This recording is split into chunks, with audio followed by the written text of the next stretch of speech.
Assalamu alaikum. Myself Mohammad Rehan and this is Kitken School Sakhar.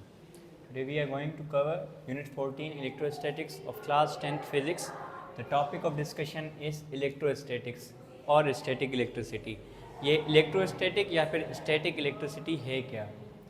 Basically charge at rest. हम static electricity या electrostatics के अंदर charges के बारे में पढ़ रहे होते हैं, वो चार्जेस जो कि रेस्ट पोजीशन में मौजूद हों। इसका जो यूनिट है वो है कूलम और बेसिकली ये फिज़िकल क्वांटिटी के हिसाब से स्केलर क्वांटिटी है। स्केलर क्वांटिटीज़ ऐसी क्वांटिटीज़ होती हैं जिनको हम मेजर कर सकते हैं और उनके पास जस्ट मैग्नीट्यूड होता है, no direction. That is why इसे स्केलर कहा जाता है। और चार्ज क्या है? Physical property of matter. Basically जैसे कि हमने कहा कि स्टैटिक इलेक्ट्रिसिटी या इलेक्ट्रोस्टैटिक्स के अंदर हम चार्जेस के बारे में स्टडी करते हैं। चार्जेस हर एक मैटर की फ़िज़िकल प्रॉपर्टी को बता रहा होता है। चार्जेस की वजह से ही फिज़िकल प्रॉपर्टी हो रही होती है मैटर की। व्हाट डज मीन बाय कि चार्जेस का क्या रोल होता है? जब कभी हम चार्जेस को स्टडी करेंगे स्पेशली इन मैग्नेटिक या फिर इलेक्ट्रिक फील्ड। मैग्नेटिक फील्ड क्या होती है? मैग्नेटिक फील्ड ऐसे एरिया को कहा जाता है, ऐसा स्पेस सपोज़ करते हैं हमारे पास, इमेजिन करते हैं मैग्नेट मौजूद है, उसके गिर्द जो स्पेस होगा, सराउंडिंग जो एरिया होगा, वहाँ पर उस मैग्नेट का असर होगा। उस असर को कैसे महसूस किया जाएगा? जब कभी कोई मैग्नेटिक मटेरियल या फिर मेटल जो होगा इन नेचर उसके करीब आएगा और वो जितना क्लोज होता जाएगा उसका मैग्नेटिक असर भी बढ़ता जाएगा, यानी कि उस मैग्नेट का असर भी बढ़ता जाएगा उस मटेरियल के गिर्द। और एक टाइम आएगा या तो उस मटेरियल को अगर वो अनलाइक नेचर रखता होगा अट्रैक्ट कर लेगा, अगर लाइक नेचर रखता होगा तो उसको रिपेल करेगा। ये होता है मैग्नेटिक फील्ड के अंदर। लाइकवाइज इलेक्ट्रिक फील्ड में भी सेम यही हो रहा होता है। इलेक्ट्रिक कंडक्टर के अंदर फ्लो ऑफ करंट की वजह से, या ऐसा कह लें एक चार्ज के गिर्द वाला जो एरिया मौजूद होगा, एक हमारे पास चार्ज ऑब्जेक्ट है, उसके गिर्द जो एरिया होगा वो कहलाएगा इलेक्ट्रिक फील्ड। और इलेक्ट्रिक फील्ड में ये इफ़ेक्ट फील किया जाएगा, ये असर फील किया जाएगा कि जब कभी उसके पास कोई भी पॉइंट चार्ज आता है या कोई भी चार्ज आएगा, या तो वो उसे अट्रैक्ट करेगा या तो रिपेल करेगा। ये दोनों डिपेंड करती हैं कि वो लाइक चार्जेस होंगी तो वो एक दूसरे को रिपेल कर रही होंगी, अनलाइक चार्जेस होंगी तो वो एक दूसरे को अट्रैक्ट कर रही होंगी। बात करते हैं इन चार्जेस के बारे में। जो टर्म हमारे पास है पॉजिटिव या नेगेटिव, उसको किसने इंट्रोड्यूस करवाया? 18th सेंचुरी के अंदर बेंजामिन फ्रैंकलिन नामी एक साइंटिस्ट थे जिन्होंने पॉजिटिव और नेगेटिव चार्जेस के बारे में फर्स्ट टाइम इंट्रोड्यूस करवाया, इंट्रोडक्शन दिया as a types of electricity, जो कि इलेक्ट्रिसिटी की टाइप कंसिडर की जाती हैं। इन शॉर्ट इलेक्ट्रोस्टैटिक या स्टैटिक इलेक्ट्रिसिटी में हम क्या पढ़ते हैं? चार्जेस के बारे में पढ़ रहे होते हैं जो कि रेस्ट पोजीशन में मौजूद होती हैं। और चार्जेस क्या हैं? दरअसल हर एक मैटर की एक फंडामेंटल प्रॉपर्टी है, यानी कि इलेक्ट्रिक फील्ड या मैग्नेटिक फील्ड के अंदर कोई भी मटेरियल, कोई भी मैटर क्या बिहेव करेगा, इधर अट्रैक्ट करेगा या रिपेल करेगा, ये सारा का सारा डिपेंड कर रहा होता है चार्ज के ऊपर। और ये चार्ज क्या है? चार्ज आपके आ जाती हैं या तो पॉजिटिव या तो नेगेटिव, जो कि टाइप्स ऑफ इलेक्ट्रिसिटी में आ जाती हैं। बात करते हैं प्रोडक्शन ऑफ चार्जेस की। प्रोडक्शन ऑफ इलेक्ट्रिक चार्ज के। इलेक्ट्रिक चार्ज को बनाया कैसे जा सकता है, हम किस तरीके से क्रिएट कर सकते हैं, या ऐसा कहें कि किसी भी न्यूट्रल ऑब्जेक्ट को, न्यूट्रल चीज़ को हम चार्ज्ड कैसे बना सकते हैं? सिंपल रीज़न, फ्रिक्शन के ज़रिए से या फिर बाय रबिंग। वो किस तरीके से? प्लास्टिक की आपने कॉम्ब इस्तेमाल की होगी जो हम डेली रोज़मर्रा की ज़िंदगी में इस्तेमाल कर रहे होते हैं। आपने बचपन में ये एक्टिविटी ज़रूर की होगी चार्जेस को क्रिएट करने के लिए, कि आपने प्लास्टिक की कंघी ली होगी और उसको अपने सर के साथ रब किया होगा, हेयर के साथ रब किया होगा और पेच के स्मॉल पीसेस बना के उसके करीब लाए होंगे लाजमी। तो आप क्या ऑब्ज़र्व करते हैं कि स्मॉल पीसेस जो हैं पेपर के वो अट्रैक्ट हो जाते हैं उस प्लास्टिक कॉम्ब के ऊपर। अब यहाँ पर क्या फिनोमेना हो रहा है? क्या हो रहा है? यहाँ पर अट्रैक्शन हो रही है जो कि स्टैटिक इलेक्ट्रिसिटी या इलेक्ट्रोस्टैटिक्स की वजह से हो पा रही है, इसकी लॉस की वजह से ये सारा का सारा गवान हो रहा है। बात करते हैं, सपोज़ कर लें हमारे पास एक रोड मौजूद है प्लास्टिक की, जिसे हमने सीलिंग के साथ, छत के साथ लटका दिया है, हैंग कर दिया है, ठीक है। अब इस प्लास्टिक की जो रोड है, दूसरी प्लास्टिक रोड आप देख सकते हैं यहाँ पर। अब दो प्लास्टिक की रोड हैं, एक ये रही 1 और इसको हम 2 कह लेते हैं। ये दोनों प्लास्टिक की रोड क्या है? एक तो सीलिंग के साथ, छत के साथ हैंग्ड है, लटकी हुई है। दूसरी जो है ये वो प्लास्टिक की रोड है जिसे हमने सेम वुलन क्लॉथ के साथ, कपड़े के साथ, या फिर ऐसा कह लें एनिमल फर के साथ, जानवर की खाल के साथ, चमड़ी के साथ हमने उसको रब कर लिया है अच्छे से। दोनों प्लास्टिक रोड को हमने क्या किया, 1 को भी 2 को भी अच्छे से सेम क्लॉथ के साथ हमने रब कर लिया, जिसकी वजह से, और उससे पहले रब करने से पहले ये दोनों के दोनों न्यूट्रल थी, चार्ज्ड बॉडीज़ नहीं थी। अब हमने क्या किया, जैसे ही इनको हमने रब किया तो एक ही क्लॉथ के साथ, सेम क्लॉथ के साथ, दोनों मटेरियल की नेचर भी सेम है, दोनों एक ही मटेरियल के रोड हैं, ये भी प्लास्टिक की रोड है, ये भी प्लास्टिक की रोड है, और इन दोनों को हमने सेम एनिमल फर के साथ रब भी किया है, जिसके नतीजे में अब दोनों के पास लाइक चार्जेस आ जाती हैं। दोनों मटेरियल के पास जो जंप करके चार्जेस जो हैं एनिमल फर में से नेगेटिव जंप करके इसके पास आ जाती हैं दोनों प्लास्टिक के पास, यानी कि इसके पास भी सेम चार्जेस होंगे, इसके पास भी सेम चार्जेस होंगे, लाइक चार्जेस होंगे। और ये उसूल है कि लाइक चार्जेस हमेशा एक दूसरे को रिपेल कर रही होती हैं। दैट इज़ वाई जब इस रोड को इस प्लास्टिक रोड के करीब जैसे हमने लाया तो वो जो है लेफ़्ट हैंड, मेरे लेफ़्ट हैंड की तरफ जा रही है, यानी कि वहाँ से अपनी बेंड हो रही है, अपनी जगह चेंज कर रही है। ऑन दी अदर हैंड इस तीसरी तस्वीर में आप देख सकते हैं क्या हो रहा है, ये भी हमारे पास एक रोड है, ये भी हमारे पास एक रोड है, पर यहाँ पर केस कुछ इस तरीके से है, यहाँ पर प्लास्टिक की रोड है और यहाँ पर जो है हमारे पास ग्लास की रोड मौजूद है। दोनों है रोड, एक जो है सीलिंग यानी छत के साथ लटकी हुई है, हैंग्ड है, दूसरी हमारे हाथ में मौजूद है। अब हमने क्या किया है, प्लास्टिक रोड को एनिमल फर यानी कि वही हमने जानवर की चमड़ी के साथ, फर के साथ इसको रब कर लिया है, रगड़ लिया है, ताकि ये चार्ज जो हो जाए, इसके अंदर चार्जेस आ जाएं। On the other hand glass rod को हमने क्या किया है, सिल्क के कपड़े के साथ इसको रब किया है। रब करने के बाद दोनों अब डिफरेंट मटेरियल्स हैं और दोनों को डिफरेंट मटेरियल के कपड़े के साथ हमने इसको रब किया है। अब दोनों के पास डिफरेंट चार्जेस आ जाती हैं, डिफरेंट मटेरियल हैं और डिफरेंट चार्जेस आ जाती हैं। और आपको पता है अनलाइक चार्जेस हमेशा क्या करती हैं, एक दूसरे को अट्रैक्ट करती हैं। दैट इज़ वाई जब हमने इस ग्लास रोड को इस प्लास्टिक रोड के करीब लाए तो उसकी तरफ खींची जा रही थी। The reason is that due to the attraction. इस तरीके से हम जो हैं चार्जेस को प्रोड्यूस कर सकते हैं, स्पेशली इलेक्ट्रिक चार्जेस को प्रोड्यूस कर सकते हैं बाय रबिंग, और रिपल्शन और अट्रैक्शन के फिनोमेना को ऑब्जर्व कर सकते हैं। प्रोडक्शन ऑफ इलेक्ट्रिक चार्जेस की आप जब बात कर रहे हैं, एक तो मैंने आपको फ्रिक्शन का बता दिया, लेकिन उसकी 3 टाइप्स हैं। 3 तरीके से जो है 3 वेज के ज़रिए से हम चार्जेस को प्रोड्यूस करवा सकते हैं। नंबर 1 आ जाता है इंडक्शन। इंडक्शन क्या है? इंडक्शन बेसिकली ऐसा प्रोसेस है, ऐसा तरीका है, ऐसा मेथड है चार्जेस को जनरेट करने का, क्रिएट करने का, जिसमें हम क्या करते हैं, वन ऑब्जेक्ट में से दूसरे ऑब्जेक्ट में चार्जेस ट्रांसफ़र करवा रहे होते हैं, बट विदाउट एनी टचिंग। उन दोनों ऑब्जेक्ट को हम किसी भी तरीके से कांटेक्ट में नहीं लाते, एक दूसरे के साथ टच में नहीं लाते। इस किस्म के प्रोसेस को कहा जाता है इंडक्शन, या इलेक्ट्रिक इंडक्शन भी हम कह रहे होते हैं। इंडक्शन ऐसा तरीका है, ऐसा मेथड है जिसके ज़रिए से चार्जेस जनरेट करवाए जा सकते हैं, या सिंपल ऐसा कहें कि ट्रांसफ़र कर सकते हैं हम एक चार्ज्ड ऑब्जेक्ट में से या फिर एक मटेरियल में से दूसरे मटेरियल के अंदर। इसका सिंपल एग्जांपल आप देख लें। सपोज़ कर लेते हैं हमारे पास एक मैग्नेट मौजूद है, बार मैग्नेट। इस बार मैग्नेट को हम क्या कर रहे हैं, एक हमारे पास सिस्टम क्रिएटेड है। वो सिस्टम क्या है, एक हमारे पास कोयल मौजूद है। ये कोयल वो है जो कि मेटालिक वायर से तैयार की गई है, या ऐसा कहे कि मेटल है। मेटल को हमने कोयल के फॉर्म में उसको टर्न किया हुआ है, कोयल्स बनाए हुए हैं। इस कोयल के अंदर जब कभी हम इस मैग्नेट को एंटर करवाएंगे तो मैग्नेटिक फील्ड की वजह से, क्योंकि मैग्नेट है, मैग्नेट के इर्द गिर्द जो एरिया होगा उसका कहलाएगा मैग्नेटिक फील्ड, या फिर उस एरिया के अंदर हम मैग्नेट के असर को फील कर पाएंगे, जैसे हम कह रहे हैं मैग्नेटिक फील्ड।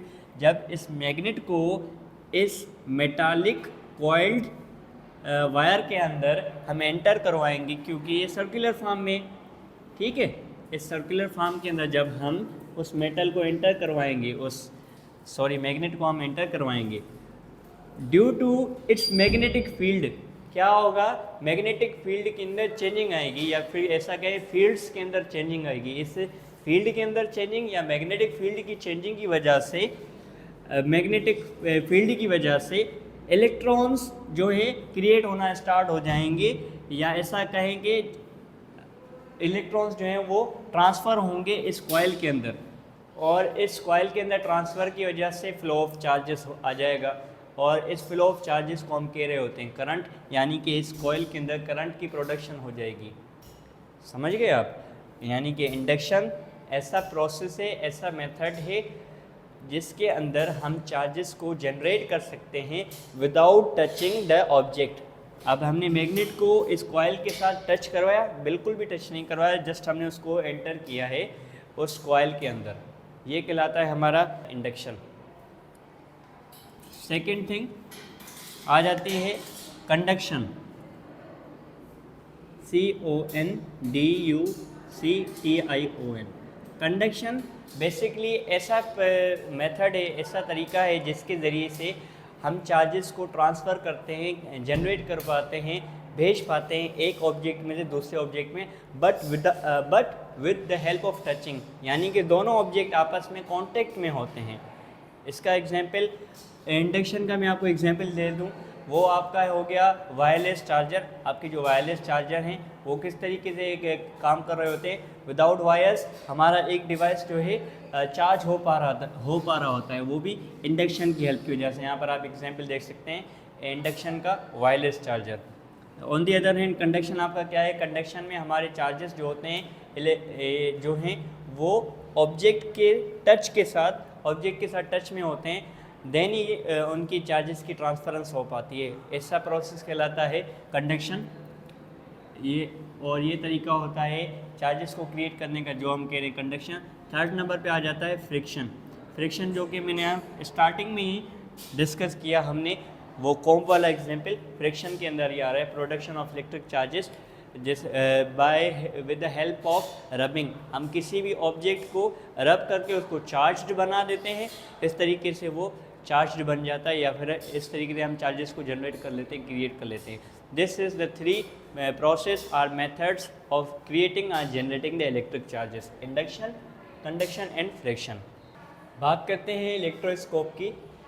तो इलेक्ट्रोस्कोप दरअसल है क्या? जब हम स्टैटिक चार्जेस को स्टडी करते हैं, इलेक्ट्रोस्कोप दरअसल एक ऐसा इंस्ट्रूमेंट है, एक औजार है, अपैरेटस है, जिसके ज़रिए से हम डिटेक्ट कर सकते हैं इलेक्ट्रिक चार्ज की प्रेजेंस को, यानी कि detect presence of electric charges. हम इलेक्ट्रोस्कोप के ज़रिए से ये मालूम कर सकते हैं कि आइदर कोई मटेरियल चार्ज्ड है या नहीं है। ये जो हम मालूम कर सकते हैं वो इलेक्ट्रोस्कोप के ज़रिए से कर सकते हैं। इलेक्ट्रोस्कोप एक ऐसा इंस्ट्रूमेंट है, एक ऐसा औजार है जिसके ज़रिए से हम चार्जेस को डिटेक्ट कर सकते हैं। ये 1600 के अंदर विलियम गिलबर्ट ने जो है ये इंस्ट्रूमेंट तैयार किया था। इसकी कंस्ट्रक्शन की बात करते हैं तो इसकी ओवरऑल कंस्ट्रक्शन में 3 से 4 कंपोनेंट ऐसे हैं जिनको जहन में रखना लाजमी है। सबसे पहले हमारे पास एक गिलास का जार मौजूद होता है, बॉडी मौजूद होती है, और ऊपर से एक हमारे पास डिस्क की शेप का मटेरियल मौजूद होता है, जो कि हमें चार्ज्ड ऑब्जेक्ट जब कभी उसके करीब आता है तो वो डिटेक्शन में मदद करता है। ये सपोज करते हैं हमारे पास ब्रास की डिस्क है, और ये हमारे पास गोल्ड लीफ है, और ये पूरी की पूरी बॉडी ग्लास ट्यूब की बनी हुई है। अब बात करते हैं जब कभी कोई भी मटेरियल इस स्पेशली चार्ज्ड मटेरियल इस डिस्क के करीब आएगा तो होगा क्या? अगर वो चार्ज होगा, सपोज करते हैं ये चार्ज ऑब्जेक्ट है जिसके बाद नेगेटिव चार्जेस मौजूद है। अब क्या होगा? ये ब्रास के ज़रिए से ये चार्जेस जो है नेगेटिव किसको अट्रैक्ट करने की कोशिश करेंगे? इट इज़ अंडरस्टूड कि वो अनलाइक चार्जेस को अपनी तरफ अट्रैक्ट करने की कोशिश करेंगे, मींस पॉजिटिव चार्जेस को अपनी तरफ अट्रैक्ट करने की कोशिश करेंगे। तो गोल्ड लीफ से क्या होगा? गोल्ड लीफ में से इस रोड की मदद से, जो कि ब्रास की रोड बनी हुई है, इसकी मदद से इलेक्ट्रॉन्स मूव करेंगे अपवर्ड डायरेक्शन में, और सारे के सारे पॉजिटिव यहाँ पर जमा हो जाएंगे, जिसके नतीजे में हमारी पूरी डिस्क पॉजिटिव इन नेचर हो जाएगी, और ये नेगेटिव ऑलरेडी मौजूद है। और ये पॉजिटिव क्या करेंगे? यहाँ पर मौजूद नेगेटिव चार्जेस को अपनी तरफ अट्रैक्ट करेंगे, जिसके नतीजे में इस लीफ के अंदर, जो कि अभी बंद है, सारे के सारे लाइक चार्जेस आ जाएंगे, क्योंकि नेगेटिव चार्जेस जो है वो फ्लो करते हुए बहते हुए ब्रास डिस्क तक पहुंचेंगे, क्योंकि पॉजिटिव चार्जेस ब्रास डिस्क के से अट्रैक्ट करेंगे। और रही बात है ब्रास की डिस्क तो पहले से ही न्यूट्रल था, ये चार्ज कैसे हो गया? क्योंकि हमने चार्ज ऑब्जेक्ट को इसके करीब लाए हैं। इस चार्ज ऑब्जेक्ट को इस ब्रास डिस्क के करीब लाने की वजह से क्या हुआ, पॉजिटिव चार्जेस सारे मूव हो गए इस चार्ज डिस्क के पास, और जिसके नतीजे में ये लीफ जो है ओपन हो गया लाइक चार्जेस की वजह से। इसी तरीके से इलेक्ट्रोस्कोप का ये प्रोसेस समझा जा सकता है। इलेक्ट्रोस्कोप सिर्फ और सिर्फ हमें ये डिटेक्शन के लिए मदद करता है कि आइदर कोई भी मटेरियल न्यूट्रल है या चार्ज्ड है। ये हमें ये नेचर नहीं बताता कि वेदर जो मटेरियल हम जानना चाह रहे हैं कि चार्ज्ड है या नहीं, वो पॉजिटिव है या नेगेटिव, ये नहीं बताता। वो सिर्फ बताता है कि मटेरियल जो है वो चार्ज्ड है। दोबारा से मैं बता दूं इलेक्ट्रोस्कोप क्या है। इलेक्ट्रोस्कोप चार्जेस को, इलेक्ट्रिक चार्जेस को डिटेक्ट करने के लिए एक औजार है, इंस्ट्रूमेंट है, जिसे विलियम गिलबर्ट जो कि ब्रिटिश फिजिसिस्ट है 1600 के अंदर तैयार किया था। सिंपल इसकी कंस्ट्रक्शन ये थी, गिलास का एक जार मौजूद था और इंसुलेटिंग नॉब उसके पास मौजूद था और ब्रास डिस्क उसके साथ अटैच थी। वो ब्रास डिस्क क्या करती थी, जब कभी भी कोई भी मटेरियल चार्ज मटेरियल से करीब लाया जाता था, अगर वो नेगेटिव होता था तो वो अपने सारे के सारे पॉजिटिव चार्जेस को ऊपर की तरफ आते थे, वो पॉजिटिव चार्जेस सारे के सारे अट्रैक्ट हो जाते थे उसके साथ। और रही बात जो मौजूद थे यहाँ पर इलेक्ट्रॉन्स मौजूद थे, वो कहाँ चले जाएंगे? अब यहाँ पर सारे के सारे चार्जेस पे प्रोटॉन आ गए, पॉजिटिव आ गए। ये पॉजिटिव चार्जेस क्या करेंगे, नीचे बार या ऐसा कहेंगे ब्रास की रोड्स में से सारे इलेक्ट्रॉन्स अपनी तरफ खींच लेंगे। जब वो सारे इलेक्ट्रॉन्स पॉजिटिव ब्रास डिस्क के करीब चले जाएंगे तो रह जाएगा यहाँ पर गोल्ड लीफ, जो कि हमारे पास मेटालिक फॉइल मौजूद है, गोल्ड का टुकड़ा मौजूद है।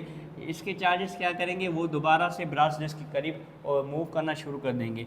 इसकी वजह से सारे के सारे नेगेटिव चार्जेस यहाँ से फ्लो करते हुए पॉजिटिव की तरफ जाएंगे अट्रैक्ट करने की वजह से, और यहाँ पर लाइक चार्जेस आपस में रह जाएंगे, जिसकी वजह से लाइक चार्जेस एक दूसरे को रिपेल करके और इस तरीके से लीव हमारी ओपन हो जाएगी।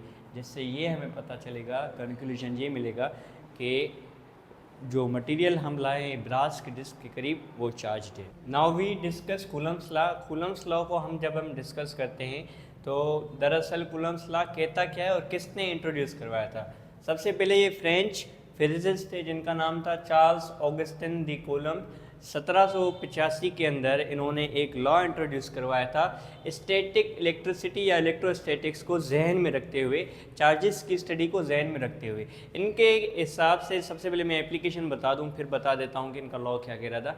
जब कभी हमने जो एग्जाम्पल पहले भी डिस्कस किए हैं, जैसे कि हम प्लास्टिक की कॉम्ब लेते हैं और उसको हेड के साथ अपने हेयर्स के साथ रब करते हैं और क्या करते हैं, स्मॉल पीसेस ऑफ पेपर को क्या देख रहे होते हैं कि वो अट्रैक्ट हो रहे होते हैं। ऐसा ही है। दूसरा, आपने अमूमन देखा होगा एक्सपेरिमेंट, अक्सर आपने रील्स के अंदर देखा होगा कि क्या दिखाया जाता है कि एक बलून होता है जिसे वूलन क्लॉथ के साथ क्या किया जाता है, रब करके और उसको दीवार के साथ लगा दिया जाता है और वो बलून जो है अट्रैक्ट हो जाता है उस दीवार के साथ, उस न्यूट्रल दीवार के साथ अट्रैक्ट हो जाता है, चिपक जाता है।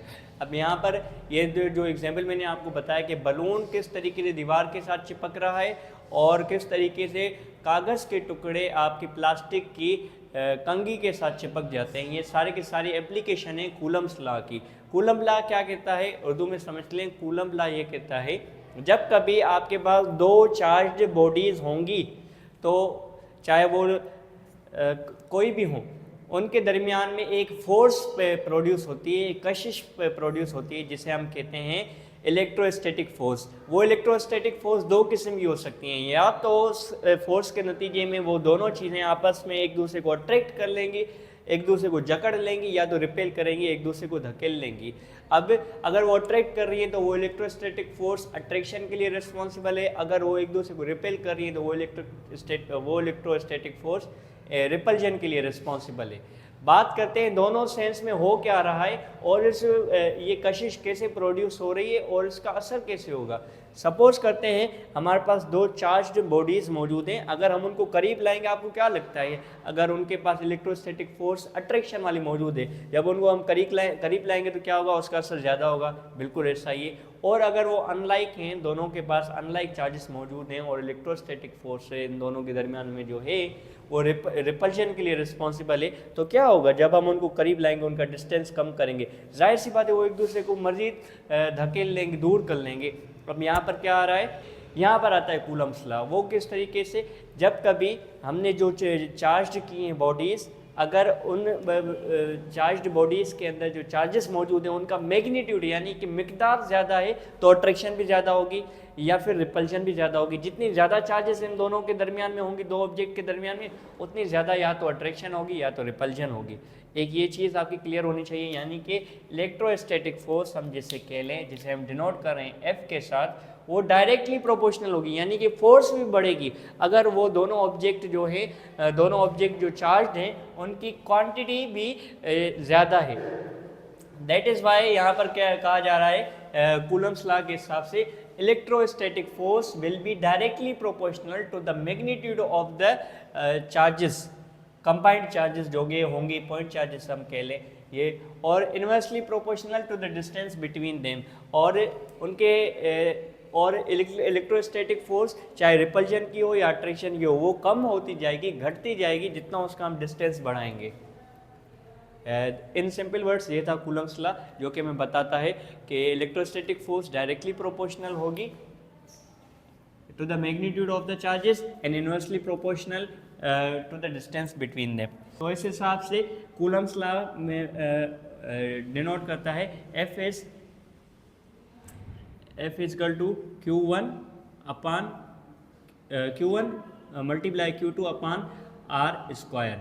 ये आपका इस फॉर्मूले के ज़रिए से आप जो है इलेक्ट्रोस्टैटिक फोर्स को मालूम कर सकते हैं, और hence this formula is taken from the Coulomb's law, जहाँ पर हमारे पास जब हम प्रोपोर्शनलिटी की साइन को हटाते हैं हमारे पास एक के आ जाता है जो कि कांस्टेंट होता है, जो कि मटेरियल के ऊपर डिपेंड करता है।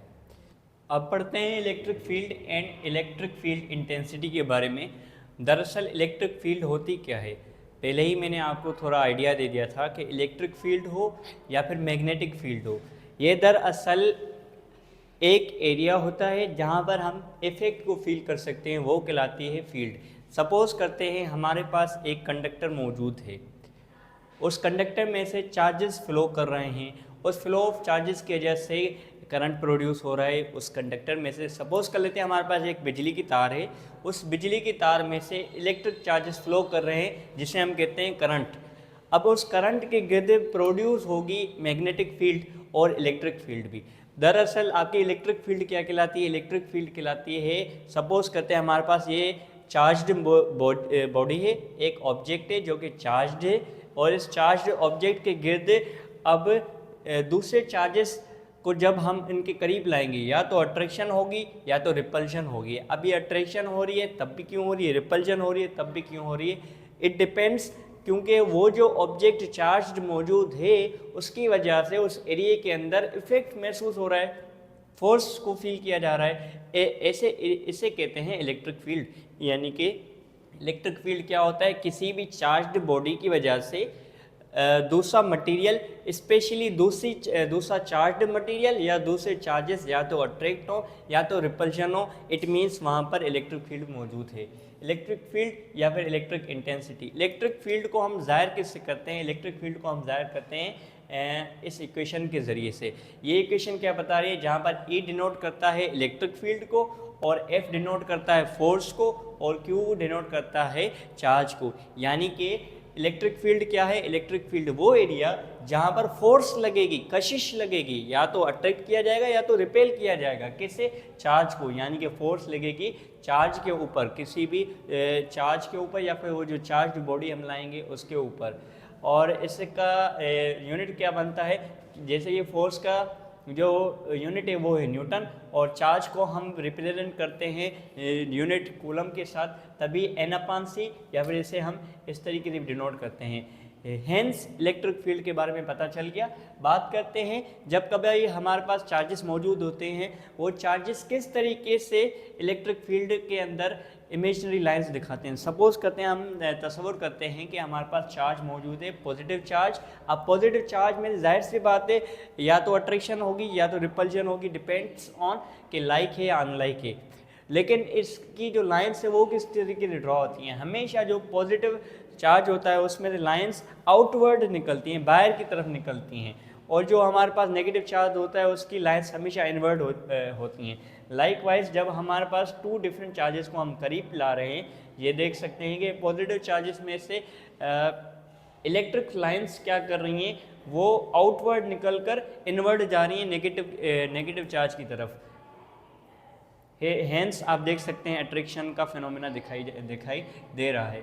इलेक्ट्रिक फील्ड इंटेंसिटी और इलेक्ट्रिक फील्ड को किस तरीके डिनोट किया जाता है और किस तरीके से लाइंस बन रही होती हैं पॉजिटिव चार्ज के अंदर और नेगेटिव चार्ज के अंदर, हेंस डन।